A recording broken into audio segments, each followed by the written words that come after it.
लेकिन उससे पहले आप इसका टेम्परेचर देख लीजिए, 34 डिग्री है। तो अब हम इसे करते हैं ऑन।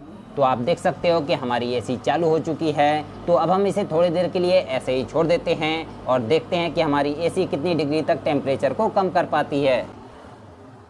गाइस यार, जैसे कि आपको पता है कि कड़ाके की गर्मी पड़ने लगी है, तो अब कूलर और पंखे से काम नहीं चलने वाला। तो आज हम आपको बहुत ही कम पैसों में एक शानदार विंडो एसी बनाकर दिखाने वाले हैं, जिसकी मदद से आप गर्मियों में भी ठंडक का मजा ले सकते हो और इस विंडो एसी को आप अपने घर पर आसानी से बना लोगे। और हाँ गाइस, अगर आपको हमारी ये विंडो एसी पसंद आए तो वीडियो को एक लाइक ज़रूर कर देना। तो चलिए फिर इसे बनाना स्टार्ट करते हैं। गाइस, एसी बनाने से पहले हमें समझना होगा कि एसी काम कैसे करती है। इसके लिए हमने पेपर पर एक मॉडल बनाया है। इसकी मदद से हम समझते हैं कि एसी काम कैसे करती है। गाइस, एसी में 3 चीज़ें मेन होती हैं। सबसे पहला कंप्रेसर, दूसरा कंडेंसर और तीसरा इवोपरेटर। जो हमारा कंप्रेसर है ये एक प्रकार का पंप होता है, ये यहाँ से गैस को पंप करता है। और ये जो कंडेंसर है ये गैस को घुमा घुमा करके ठंडा करता है। और जब गैस ठंडी हो जाती है तो आप देख सकते हो कि यहाँ पर एक पतली सी पाइप लगी रहती है, जिसे हम बोलते हैं कैपिलरी ट्यूब। इसके अंदर से जब गैस निकलती है तो गैस का प्रेशर बहुत ही ज़्यादा कम हो जाता है और गैस और भी ज़्यादा ठंडी हो जाती है। और फिर गैस पहुंचती है इवोपरेटर में। ये भी गैस को घुमाता है और यहाँ से इसकी कूलिंग निकल जाती है और फिर गैस वापस से इस कंप्रेसर में पहुंच जाती है और लगातार इसी तरीके से इसकी प्रोसेसिंग चलती रहती है। कंडेंसर इसकी हीट को निकाल देता है, इवोपरेटर इसकी कूलिंग को निकाल देता है। तो जो हमारा इवोपरेटर है ये हमारे कमरे के अंदर लगता है और जो कंडेंसर है ये हमारे कमरे के बाहर साइड लगता है। गाइस, एसी बनाने के लिए सबसे पहले हमें कंडेंसर बनाना होगा। तो कंडेंसर बनाने के लिए हमने कुछ इस प्रकार का एक कॉपर का पाइप लिया है। ये जो पाइप है 6 से 7 mm का होगा और इसकी लंबाई है करीब 10 फीट। और इस पाइप को हमें जिग-जैग शेप में मोड़ना है, लेकिन अगर हम इस पाइप को ऐसे ही मोड़ देंगे तो ये बीच में से पिचक जाएगा और इसके अंदर से गैस नहीं निकल पाएगी। तो इसके लिए हमें कोई भी गोल चीज़ लेना है। हमने ये पीवीसी पाइप लिया है और इस पीवीसी पाइप को हम कॉपर के पाइप में यहाँ पर कुछ इस तरीके से लगाएंगे और इसे हम कुछ इस प्रकार से मोड़ देंगे जिससे कि ये पाइप पिचकेगा नहीं। आप देख सकते हो कि हमने इस पाइप को एकदम अच्छी तरीके से मोड़ लिया है और ये बिल्कुल भी नहीं पिचका। और इसी प्रकार से इस पूरे पाइप को हमें जिग-जैग शेप में मोड़ना है। तो फटाफट से हम इसे सीधा करके मोड़ लेते हैं।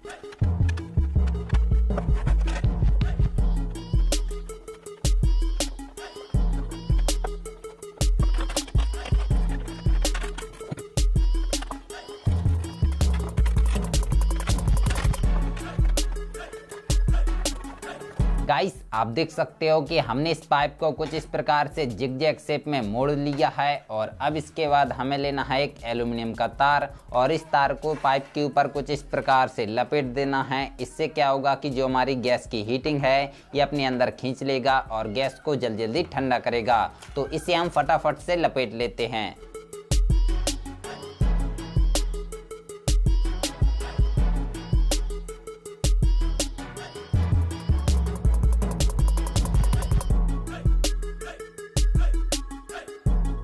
गाइस, आप देख सकते हो कि हमने इस पूरे पाइप के ऊपर तार को अच्छे तरीके से लपेट दिया है और जो हमारे वाहनों में रेफ्रिजरेटर लगा रहता है सेम उसी तरीके का हमने इसे बनाकर तैयार किया है। और इसी प्रकार से हमने एक और बनाकर तैयार कर लिया है। एक हमारा कंडेंसर की जगह पर लगेगा और दूसरा हमारा इवोपरेटर की जगह पर लगेगा। आप इसमें देख सकते हो कि हमने थोड़े मोटे तारों को लपेटा है, तो इसे हम कंडेंसर की जगह पर लगाएंगे। और जो दूसरा वाला है इसमें हमने थोड़े पतले तारों को लपेटा है, तो इसे हम इवोपरेटर की जगह पर लगाएंगे। और अब गाइस, इन दोनों को हमें एक प्लाईवुड पर फिक्स करना है। तो इसके लिए हमने प्लाईवुड से 23 × 16 इंच का एक टुकड़ा कट कर लिया है। और अब इस प्लाईवुड पर हम अपने कंडेंसर को यहाँ पर कुछ इस टाइप से फिक्स कर देंगे और जो हमारा इवोपरेटर है इसे हम यहाँ पर कुछ इस टाइप से फिक्स कर लेंगे। तो हमने कंडेंसर और इवोपरेटर में स्क्रू और बासर लगा करके अच्छी तरीके से फिक्स कर लिया है। और अब गाइस, हमें चाहिए एक कंप्रेसर। तो इसके लिए हमने ये फ्रिज का कंप्रेसर लिया है। ये हमें ऑफलाइन मार्केट में 2500 रुपये का मिला है। और आप इसमें देख सकते हो कि 3 पाइप दिए गए हैं। ये वाला पाइप इनपुट पाइप है, यहाँ से गैस को अंदर खींचेगा। और ये वाला पाइप आउटपुट पाइप है, यहाँ से ये गैस को बाहर निकालेगा। और ये वाला पाइप चार्जिंग पाइप है, इसकी मदद से हम इसके अंदर गैस को भरेंगे। और इसी के साथ हमें कुछ सामान मिला है, जैसे कि एक कैपेसिटर और 2 कुछ इस प्रकार की चीज़ें हैं, इनके हमें नाम नहीं पता। ये दोनों चीज़ें हमारे कंप्रेसर की पीछे साइड पर यहाँ पर लगेंगी। जो हमारा ये वाला कंपोनेंट है ये इसके ऊपर साइड यहाँ पर कुछ इस प्रकार से लग जाएगा, और जो दूसरा वाला है ये इसके नीचे साइड पर यहाँ पर कुछ इस तरीके से लग जाएगा। अब गाइस जो हमारा कैपेसिटर है इसकी एक पिन को हम इसके एक साइड पर कनेक्ट कर देंगे, और इसकी जो दूसरी वाली पिन है इसे हम इसकी दूसरी साइड पर कनेक्ट कर देंगे। अब जो ये दो वायर हैं इसकी एक पिन को हम इसके ऊपर साइड पर कनेक्ट कर देंगे, और दूसरी वाली पिन को हम इसके नीचे साइड पर कनेक्ट कर देंगे। तो गाइस हमने इसके सभी कनेक्शन को एकदम अच्छी तरीके से कर लिया है, और इसी के साथ हमें ये कुछ इस प्रकार का कवर मिला है, इसे हम यहाँ पर फिक्स करके लगा देंगे ताकि इससे किसी को भी करंट ना लगे। अब गाइस जैसे ही हम इसमें 220 वोल्ट पावर देंगे तो हमारा कंप्रेसर चालू हो जाएगा। और अब इस कंप्रेसर को क्या करना है कि यहाँ पर कुछ इस प्रकार से फिक्स कर लेना है। तो हमने इसके चारों कोनों पर 4 नट बोल्ट को कस करके कंप्रेसर को एकदम अच्छी तरीके से फिक्स कर लिया है। और अब जो हमारे कंप्रेसर का आउटपुट वाला पाइप है इसे कंडेंसर के इस वाले सिरे से कनेक्ट करना है। तो इसे कनेक्ट करने के लिए हमने इस पाइप से थोड़ी मोटी साइज के पाइप से एक टुकड़ा कट कर लिया है। इसे हम इस पाइप के दोनों सिरों में कुछ इस प्रकार से फिक्स कर देंगे, जो कि इसके अंदर दोनों पाइप एकदम अच्छी तरीके से फिक्स हो जाएंगे। तो हमने इसे एकदम अच्छी तरीके से फिक्स कर लिया है, और अब इसके चारों तरफ हमें सोल्डरिंग कर देना है ताकि इससे बिल्कुल भी गैस लीकेज ना हो। तो हमने इसमें एकदम अच्छे तरीके से सोल्डरिंग कर दिया है। और अब इसके बाद हमें चाहिए कुछ इस प्रकार का एक फिल्टर। ये क्या करता है कि गैस को छान करके इवोपरेटर में भेजता है। तो इसे क्या करना है कि कंडेंसर के दूसरे वाले सिरे में कुछ इस प्रकार से कनेक्ट कर देना है, और फिर इसके भी चारों तरफ अच्छे तरीके से सोल्डरिंग कर देना है। और इसके बाद हमें चाहिए दो कुछ इस प्रकार की कैपिलरी ट्यूब। ये एक प्रकार का पाइप होता है, इसके अंदर एक बहुत पतला सा सुराग रहता है। इसे क्या करना है कि इसके एक सिरे को फिल्टर से कनेक्ट कर देना है, और दूसरे वाले सिरे को इवोपरेटर के एक सिरे से कनेक्ट कर देना है। और इसी प्रकार से दूसरे वाले कैपिलरी ट्यूब के एक सिरे को फिल्टर से कनेक्ट करना है, और इसके दूसरे वाले सिरे को इवोपरेटर से कनेक्ट कर देना है। तो हमने दोनों कैपिलरी ट्यूब को फिल्टर और इवोपरेटर से कनेक्ट करके अच्छे तरीके से सोल्डरिंग कर दिया है। और अब गाइस हमें क्या करना है कि जो हमारे इवोपरेटर का दूसरा वाला सिरा है इसे अपने कंप्रेसर के इनपुट वाले पाइप से कनेक्ट करना है। तो इसे कनेक्ट करने के लिए हमने एक पाइप का टुकड़ा लिया है, इसे हम अपने कंप्रेसर के इनपुट वाले पाइप से कुछ इस तरीके से कनेक्ट कर देंगे, और फिर इसे हम इवोपरेटर के पाइप से कनेक्ट करके अच्छे तरीके से सोल्डरिंग कर देंगे।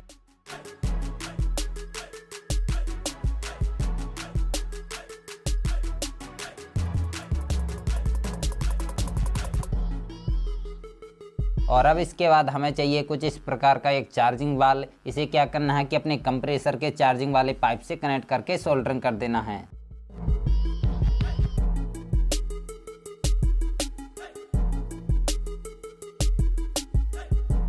तो गाइस हमारी एसी 50% बनकर कंप्लीट हो चुकी है। बस इसमें फैन लगाना बाकी रह गया, और इसके लिए बॉडी बनाना रह गया। तो हम इसमें फैन और इसके लिए बॉडी बाद में बनाएंगे। उससे पहले हम इसके अंदर गैस भर लेते हैं। तो इसके अंदर गैस भरती है फ्रीऑन गैस। जितनी भी ठंडी करने वाली चीज़ें होती हैं जैसे कि फ्रिज, एसी, सभी में फ्रीऑन गैस ही भरी जाती है। तो इसके अंदर हमें गैस भरवाने के लिए मार्केट जाना होगा।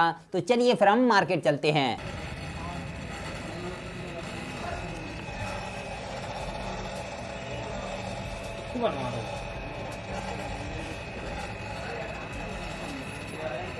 तो हमने अपनी एसी के अंदर गैस को भरवा लिया है। बस इसमें हमें थोड़े से चेंजिंग करने पड़े। जो हमने इसमें सोल्डरिंग वायर से टाँके लगाए थे उन सभी को हमें निकालना पड़ा, और फिर इसमें हमें पीतल के टाँके लगवाने पड़े, क्योंकि मिस्त्री बोल रहा था कि जो हमने इसमें सोल्डरिंग वायर से टाँके लगाए हैं ये सभी निकल जाएंगे। बाकी हमारी एसी एकदम परफेक्ट है। और आपने देखा ही होगा कि जब हम इसके अंदर गैस को भरवा रहे थे तब हमारी इवोपरेटर में बर्फ़ भी जमना स्टार्ट हो गया था। तो इसी से आपको समझ में आ गया होगा कि हमारी एसी कितनी ज़्यादा कूलिंग निकालेगी। तो चलिए गाइस अब हम इसके लिए बॉडी बना लेते हैं। बॉडी बनाने के लिए सबसे पहले हमने 23 × 16 इंच की एक पीवीसी शीट कट कर ली है, और इसके बाद हमने 16 × 13 इंच के 2 पीस कट कर लिए हैं। और इन दोनों पीसेस को हम इस बड़ी वाली पीवीसी शीट के दोनों साइड पर कुछ इस प्रकार से फिक्स करके सुपर ग्लू की मदद से चिपका देंगे।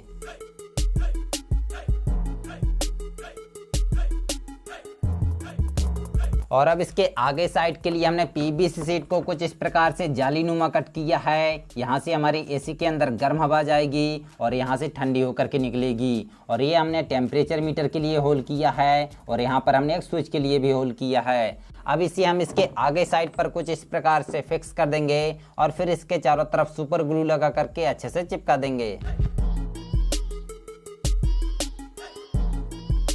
तो गाइस हमारी एसी की बॉडी बनकर कंप्लीट हो चुकी है। तो चलिए अब हम इसमें कलर कर लेते हैं ताकि हमारी एसी की बॉडी थोड़ी अच्छी लगने लगे। तो हमने इसमें कलर कर लिया है और अब आप देख सकते हो कि हमारी एसी की बॉडी कितनी ज्यादा मस्त लगने लगी है। और अब अपनी इस एसी को इसके अंदर साइड फिक्स करना है, लेकिन उससे पहले इसके बीच में हमें एक प्लाई बोर्ड लगाना है ताकि हमारी कंडेंसर की हीट बाहर साइड रहे और इवोपरेटर की कूलिंग अंदर साइड रहे। तो इसके लिए हमने प्लाई बोर्ड के इस पीस को कट किया है। इसे हम इसके बीचों बीच कुछ इस प्रकार से फिक्स कर देंगे और फिर इसे हम अच्छे तरीके से चिपका देंगे। तो हमने इस प्लाई बोर्ड को एकदम बीचों बीच फिक्स करके चिपका लिया। और इसके बाद हमें क्या करना है कि अपनी इस एसी को इसकी बॉडी के अंदर फिक्स करना है। तो इसे हम फटाफट से फिक्स कर लेते हैं।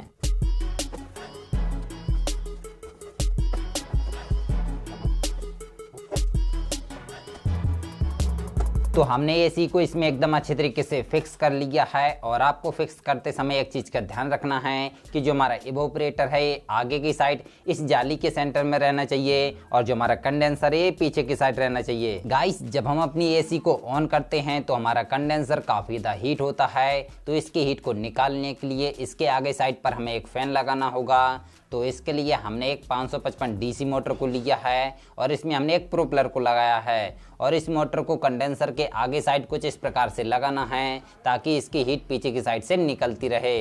तो इस मोटर को फिक्स करने के लिए हमने 1 इंची पीवीसी पाइप से कुछ इस टाइप का एक जुगाड़ बनाया है। इसके अंदर हमें मोटर को फिक्स करना है। तो इसे फिक्स करने से पहले जो हमारे मोटर के वायर हैं इस होल से बाहर साइड निकालना है। तो हमने दोनों वायर को इस होल की मदद से अच्छी तरीके से निकाल लिया है। और अब इस मोटर को हम इस पाइप के अंदर कुछ इस प्रकार से फिक्स कर देंगे और फिर इसके चारों तरफ फेविक्विक लगा के अच्छे से चिपका देंगे। तो हमने इस मोटर को पाइप में फिक्स करके अच्छी तरीके से चिपका लिया है। और अब इसे हम प्लाई बोर्ड के यहाँ पर कुछ इस टाइप से फिक्स करके इसके दोनों साइड पर स्क्रूओं को कस देंगे।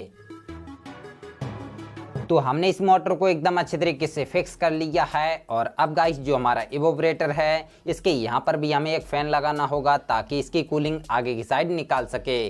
तो इसके लिए हमने एक 12 वोल्ट का सीपीयू फ़ैन लिया है और इस फ़ैन को हम यहाँ पर फिक्स करेंगे। तो इसे फिक्स करने के लिए हमने एक पीवीसी शीट को कट किया है और इसके मिडल में हमने इस फ़ैन की साइज़ का होल किया है। तो इसे हम यहाँ पर कुछ इस टाइप से फिक्स कर देंगे और फिर इसके चारों तरफ फेविक्विक लगा के अच्छे से चिपका देंगे। तो हमने इस फ़ैन को एकदम अच्छे तरीके से चिपका लिया है और अब इसे हम इवोपरेटर के यहाँ पर कुछ इस तरीके से फिक्स करके चिपका लेते हैं।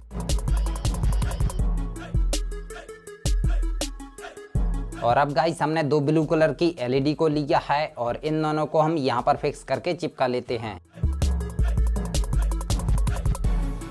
तो चलो गाइस अब हम इसके कनेक्शन कर लेते हैं। इसके कनेक्शन एकदम सिंपल हैं। दोनों फैन और एलईडी को पैरेलल में कनेक्ट करना है, यानी कि रेड से रेड और ब्लैक से ब्लैक वायर को। तो फटाफट से हम इसके कनेक्शन कर लेते हैं।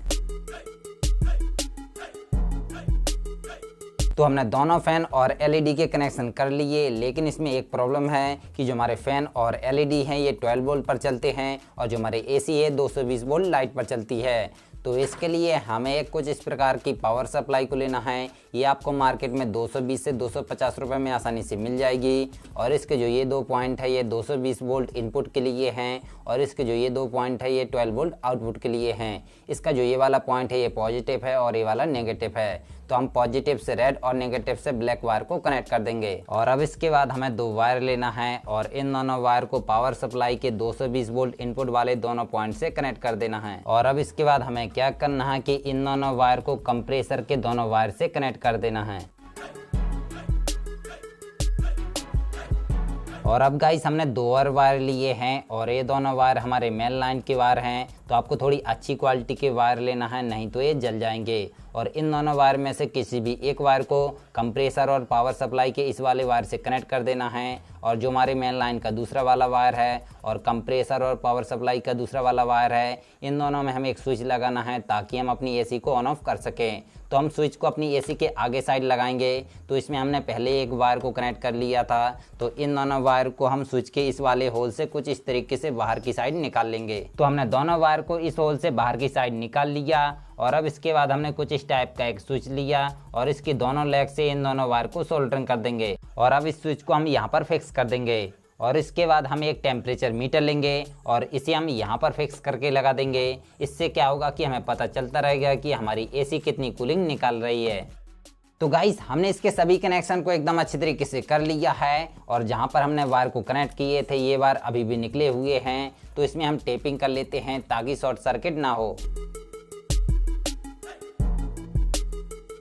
और अब जो हमारी पावर सप्लाई है इसके नीचे साइड पर हम डबल साइडेड टेप को लगा लेंगे, और फिर इसे हम यहाँ पर कुछ इस टाइप से फिक्स करके चिपका देंगे ताकि हमारी पावर सप्लाई हिले ना। अब गाइस, इसे ऊपर साइड से कवर करने के लिए हमने पीवीसी शीट से इस पीस को कट किया है। इसे हम इसके ऊपर साइड कुछ इस तरीके से फिक्स कर देंगे, और फिर इसके चारों तरफ फेविक्विक लगा के अच्छे से चिपका देंगे।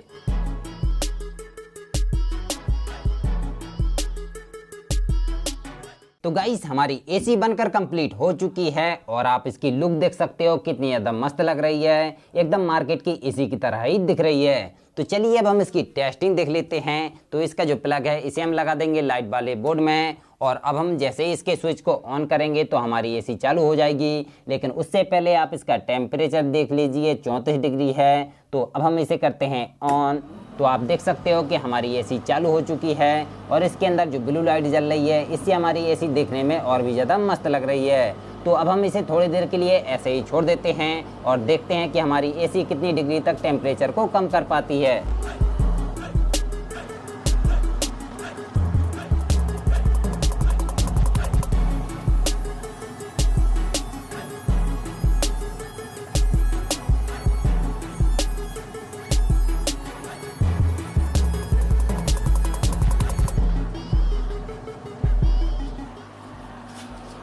तो गाइस, आप देख सकते हो कि हमारी एसी का टेम्परेचर 34 डिग्री से घट करके 7 डिग्री हो गया है। तो आप इसी से अंदाज़ा लगा सकते हो कि हमारी एसी कितनी ज़्यादा कूलिंग निकाल रही है।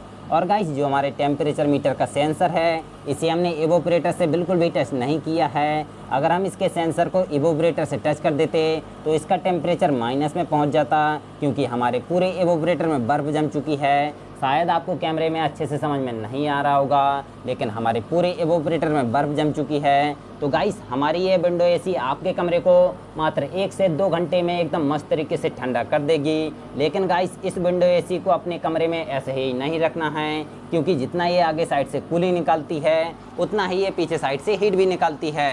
तो जितना ये कमरे को ठंडा करेगी उतना ही ये कमरे को गर्म भी करेगी। तो इसे क्या करना है कि अपने कमरे की खिड़की में इस तरीके से लगाना है ताकि इसका इवोपरेटर कमरे के अंदर साइड रहे और इसका कंडेंसर कमरे के बाहर साइड रहे, ताकि इसकी हीट कमरे से बाहर साइड निकलती रहे और इसकी कूलिंग कमरे के अंदर साइड आती रहे। तब हमारी एसी कमरे को अच्छे तरीके से ठंडा करेगी। तो गाइस, आपको हमारी ये विंडो एसी कैसी लगी नीचे कमेंट बॉक्स में कमेंट करके ज़रूर बता देना, और वीडियो पसंद आई हो तो वीडियो को एक लाइक ज़रूर कर देना।